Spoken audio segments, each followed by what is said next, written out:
Hello there, you're watching the press preview. A first look at what is on the front pages as they arrive. And it's time to see what's making the headlines with the director of Demos think tank, Mackenzie, and the PR consultant, Deane. They'll be with us from now until just before midnight. Thanks very much, both of you, for joining us this fine Friday evening. Let's see what's on the front of some of those papers. And the Yorkshire Post leads on the resignation of the county cricket club chairman after criticism over the way the club handled allegations of racist behaviour.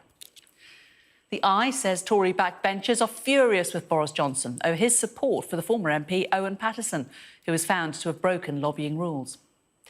That's also the front of the Express, which suggests voters could punish Mr Johnson at the next election. Labour's Deputy Leader Angela Rayner has called on the Standards Commissioner to open a new investigation into the refurbishment of the Prime Ministerial flat. That is the lead in The Guardian. The FT reports on a new antiviral pill produced by Pfizer, which drastically cuts hospital admissions and deaths in COVID patients during clinical trials. The Mail says the new drug, along with more booster jabs, will be crucial in the fight against COVID. And there are calls for police officers to be subjected to random checks of their phones in order to tackle online misconduct. That's the front of the Times. Well, the Telegraph reports that Oxford University's come under fire after it accepted a multi-million-pound donation from the Mosley family. On the front of the Mirror, the footballer David Ginola will be taking part in the new series of I'm a Celebrity. And that is also the lead story for The Sun. Well, we are joined tonight by Mackenzie and Deane. Nice to see you both. And we're going to crack on straight away with Yorkshire and the cricket and the front of the Yorkshire Post. Polly, no surprise, it's the Yorkshire Post weekend's edition front page headline. What are your feelings about what's happened today and the resignations we've seen and the new appointments? Do you think that possibly puts a full stop to it all? I don't think it does. I mean, this story has been bubbling along for a few days now, and it has made it to the front of the Yorkshire Post, but it's barely touched on the front pages of the other papers, even though every time we seem to pick at this story, more is uncovered. The allegations at the centre of it about racist behaviour at the club in past years are truly horrific, being dismissed as banter. The chairman here, Roger Hutton, who has resigned alongside some other non-executives, is saying in the Yorkshire Post that he is, in a way, a scapegoat, that he wanted the club to fess up, basically, admit wrongdoing and say that they wanted to, make a fresh start and move on from that, but that there was pressure from executive members who the chairman, ex-chairman, is now saying should resign. With so many of these stories, the big part of it is the bad behaviour, but the second part of it, and that just makes it so much worse, is that attempt to cover up and not to just admit faults. And until I think that Yorkshire does that, you will not get that full stop. I mean, what do you feel about it, Alex? I mean, aside from the fact that this obviously was a pretty grim episode in the club's history, they haven't exactly covered themselves in glory over the last couple of days, have they? Well, that's right, Jane. It's a story of two parts, past and present, what happened then and how they dealt with it in the much more recent past when the allegations surfaced. And one of the many reasons this is such a sad and bad story is that whilst there's racism in all sports and issues to be dealt with in all walks of life, I think if you ask most people, they would have said, until recently at least, that cricket had rather less of it than some of our other top-tier sports. And it's really sad to see that this is the case in this sport too. I would say, of course, it's important to stress that some of these allegations are firmly denied by the people concerned, not least Michael Vaughan, who you'll see on the front couple of the covers, who denies saying the words that have been attributed to him. But there's no doubt about it. They have blundered in the way that they have dealt with it. And it's not just the departures of executives that shows that, whilst that's the news in tomorrow's newspapers. It's also the news we've already seen about the departure of sponsors. And I think if you take those things together, it's really going to lead to a case for meaningful change. Polly, Are you surprised by this in the sense that, you know, as Alex says, it's not something we've heard about very much? I mean, why that is, I suppose, it could be myriad reasons. But also, when you think of Yorkshire Cricket Club in particular, it isn't really quite an ethnically diverse area.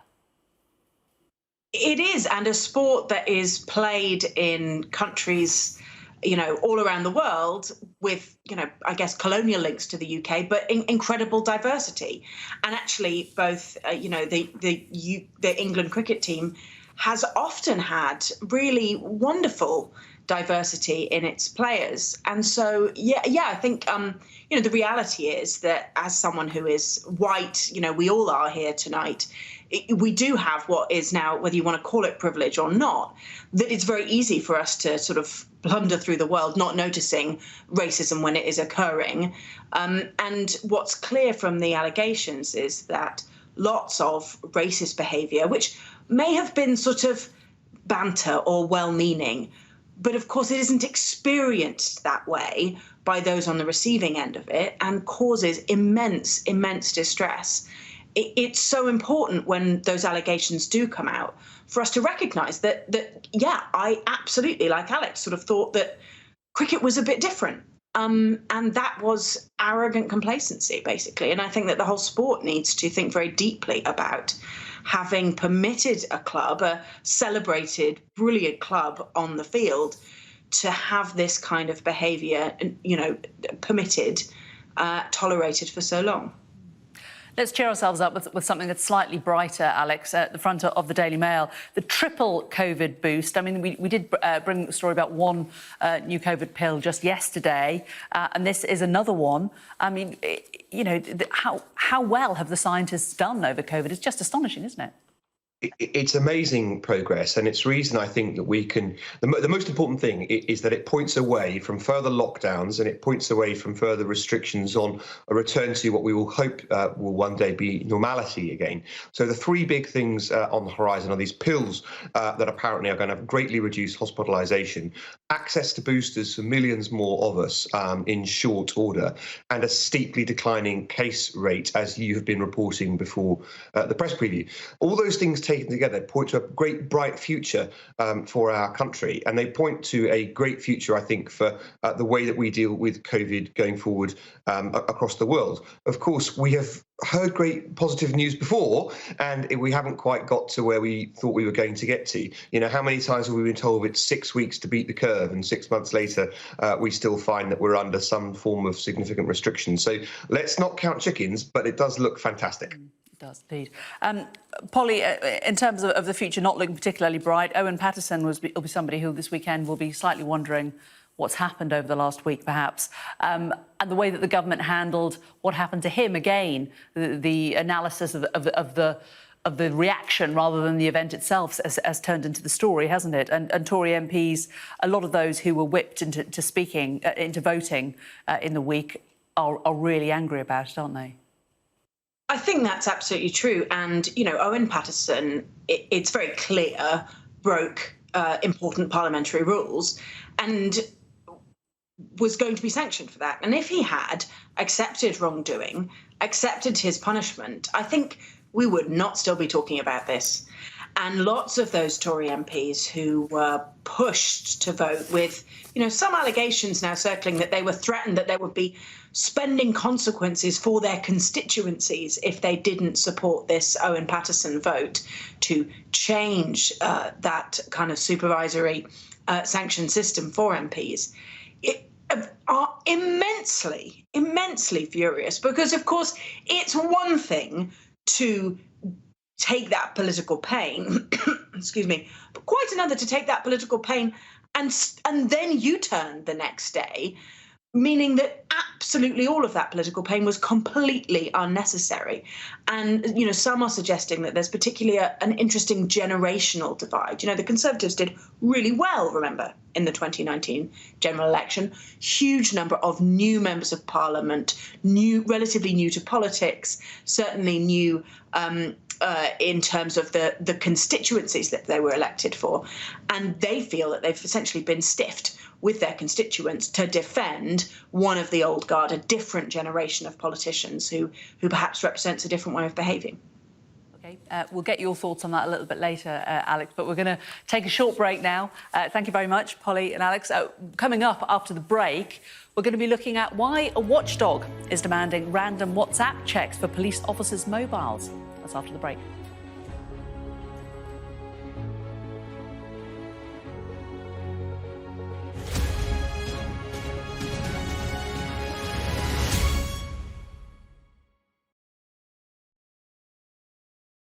Well, we've been cutting carbon for 2 decades, Ian. Actually, I joined Google in 2007.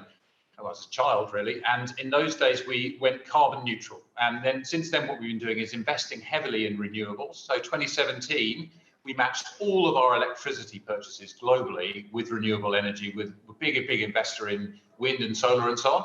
And we've announced our plan to be carbon free, only operating on renewables by 2030 in our campuses and data centres. The good news is, in 2 or 3 data centres in Europe, we're already running only on renewables over 90% of the time. So we're getting towards that. The last 10% is hard, but I think it's a really important thing for people to understand. Every time you search or watch a YouTube video, you're already carbon neutral, and we're well on the way to being carbon free. We're trying to help users make smarter choices too. So one of our pledges is to help 1 billion users using our products in their everyday lives to make smarter choices for the planet. So good example there is Google Maps. Probably the most useful thing we can do is show you the most eco-friendly route. And we're doing that. And so if the most eco-friendly route is very similar in time to the rest, we'll just give you that. If it's a bit of a difference in time, we'll show you the option, because sometimes you'll be able to make that choice. And we estimate that we could take the equivalent of 200,000 cars off the streets if people are using those kinds of tools. Or when you search for a product or a flight or a hotel, we want to be able to show you the more eco-friendly option. So that's one of the ways that we can help consumers make smarter choices. And by the way, we know that people really care. Over 70% of people in countries around the world care about and are fearful of the consequences of climate change. And that's why it's so urgent that we take action. It's clear that governments and companies and communities need to work together to do this. And that's why Google's trying to play its part. We're one of the world's biggest purchasers in the corporate sector of renewable energy. We're often the first investor in things like a wind or a solar farm, so that we bring new capacity online that others can benefit from. What we found is actually by doing that, we've reduced our energy costs. You know, these new renewables can be as cost efficient as older types of energy. And I think one of the key things at COP is for governments to give that framework for decarbonisation, for more finance to help to assist that transition, transparent carbon markets, and to incentivise innovation.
Welcome back. You're watching the press preview. With me now to look through the front pages, the director of the Demos think tank, Polly Mackenzie, and the PR consultant, Alex Deane. We've had a good look through quite a few of them already. But Alex, let's turn our attention to the front of the Daily Telegraph. And this is about one of the Oxford colleges, which has taken money from Max Mosley, who died recently, and they're being called hypocrites. Why? Because the money is at least in part traceable, it is alleged, to Oswald Mosley, who was the founder of the British Union, or he's the leader for some time of the British Union of Fascists. It's a challenging thing for institutions when they are offered money from high net worth individuals to ascertain where the wealth came from. On this occasion, you might think that the name is a bit of a giveaway, but I think that actually the sins of the father are not visited upon the son, and Mosley, whilst he had his own reputation reputational quibbles, questions, and interesting issues that arose in his lifetime, was not a fascist. In fact, he, in many ways, was a charitable and admirable man. The difficulty I think a lot of institutions face, art galleries are the kind of number one, and colleges like this are number two, is that sometimes they really need the money. So that's the first question for them. And the second issue I think quite often facing institutions like this is that whatever the source of the wealth, the money's supposedly going to go and do some good, right? I mean, even though Oxford is obviously a complete dump, this might go and help some education. So, you know, if you take those things together, you might think there's a good reason to take money from people. But if you've been going around saying roads must fall for ages, then it might make you seem a bit hypocritical. I mean, Polly, would this trouble you, or do you think, as Alex says, you know, at least however this money was forged, it is actually being now used for something good? I think it's really important for institutions to have open conversations with the people who make up that institution. You know, in this case, the educators, the students, the people of Oxford. I think, you know, in the end, what matters most, to me at least, is what the money is used for, not where it came. And I think it does matter what you choose to call things. And so, you know, there's some controversy in particular about whether donations given partly in honour of Max Mosley's son, who took his own life, died by suicide, should that therefore lead to his name being on buildings in his honour? The problem is that it is a Mosley name, which, of course, you know, suggests all sorts of links and suggests that there might be a link to Oswald Mosley. And I think that the question of what we name things, big buildings, big institutions, honorary fellowships, whatever they are, does suggest that sense of celebration. So I think we should be cautious about naming things after people with a more complicated history, but focus most of all our attention on what is the money being used for. And I think that, as Alex says, there is a lot that Oxford University can do that is good with this money. Indeed. Very, very briefly, the front of the Times, Alex, this is a story in light of a lot of stories that we've seen over the past few months of issues with police officers on the job. There's a suggestion that their phones should be checked, random checks on policemen's and women's WhatsApp groups, even their private phones. Good idea? Well, in light of some of the things that have happened on private messaging services with our police force, up to and including serving officers taking bodies of corpses and sending them to their friends, you can understand why people are so deeply concerned about this. The trouble is that when you institute something like this, if you don't change the culture, then all you do is you catch the very stupid people who are doing this, whilst the others, if they want to carry on doing it, move it to some other more encrypted or secret service. In the end, the problem isn't the system, the method by which they send it. The problem is the culture in which they want to send it in the first place. OK, we're going to pause there. Alex and Polly, thank you both very, very much indeed for taking us through your choices.